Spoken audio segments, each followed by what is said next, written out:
Hi, welcome to the next episode of Breakthrough Before Breakfast.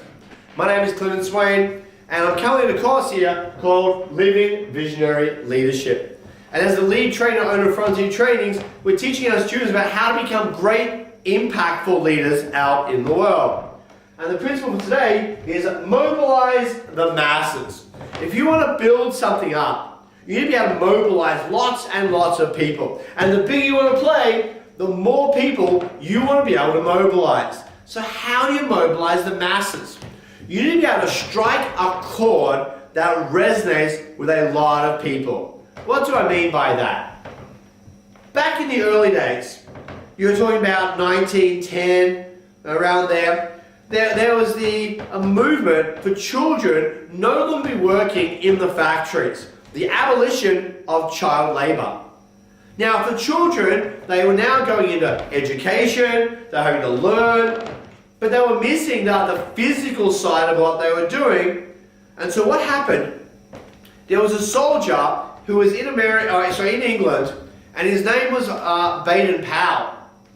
And Baden-Powell was a visionary who saw the use of boys to help do advanced scouting for the army.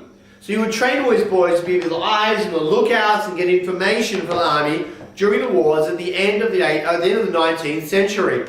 When he came back around the time of 1910, he realized it'd be a great way to get these boys into a group, and he called it the Boy Scouts. And the Boy Scouts movement started with a small number of boys on Brownsea Island in the UK. But very quickly, it mobilized into this multi-million person organization globally, broke off with a branch of the Girl Guides, an enormous organization, all from one person's vision, working with a couple of boys on Brownsea Island. So what happened? How did he mobilize the masses? Because he didn't have to just bring boys on board, he had a very quick system to train all the leaders. All the leaders had to come in, they had to be trained, they had to train all the assistant people, and this massive infrastructure had to get built over a very short amount of time. Within 20 years, from 1910 to 1930, you had millions and millions and millions of Boy Scouts and Girl Guides all around the world. The key thing was to mobilize them in a way that was inspirational. People wanted to join them. They were doing things they hadn't previously done. They invited to step up, so therefore people felt the need that if they were the Boy Scouts, they had to join the Boy Scouts because all the other friends were doing it. Another great example of mobilizing the masses was Barack Obama.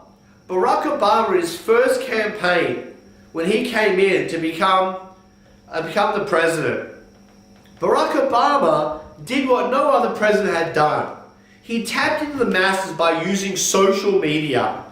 See, at that point in time, you had a lot of people in the universities and the youth that they had looked at the world under the bushes and been very frustrated by what was happening. And so there was a sense of discontent. And so a lot of these universities were using social media. Barack Obama was able to reach out into all these pockets and bring them out to become public. And as a result, you had a very, very high show rate at the polls as all these people are using social media to bring your friend, connect here, share this. Massive difference of mobilizing the masses to be able to bring people out, and that's what helped get Barack Obama to sweep in. Donald Trump was also able to mobilize the masses, but he did it in a different way. See, Donald Trump was always the celebrity apprentice, everything else they did, he was used to being in the spotlight. So when he said, "I'm running for president," all the media outlets focused on him, and everything he said became sound bites. Now, he might have been running against 9 or 10 other Republicans, but they got a fraction of the media time that Donald Trump got. So if Donald Trump goes blah, blah, blah, everyone knew who Donald Trump was, so the media could report it, and even though they were tending to make fun of what he said, at least it became into the media.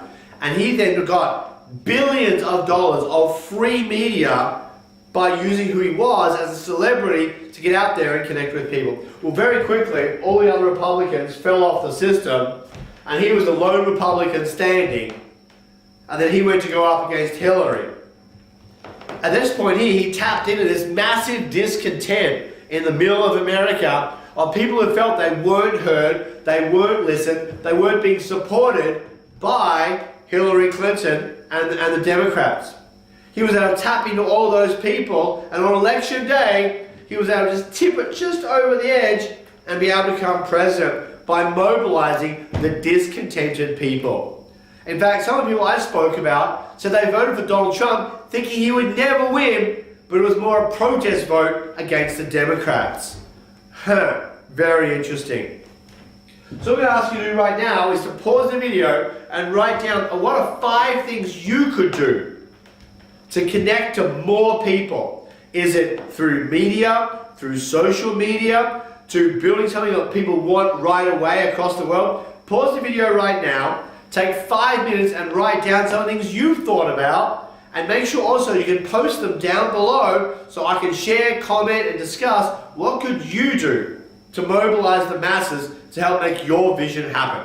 So pause the video now. Great, so what did you write down? What were some of your keys that you like to do? Are you going to be able to do a viral campaign that people can relate to? Are you going to be able to create a way where you do something which people need to have, and if they don't have it, they're wanting it and they're going to reach out towards it? Are you going to be able to focus the media on you? And by focusing the media on you, you'll be able to get your word out to the masses.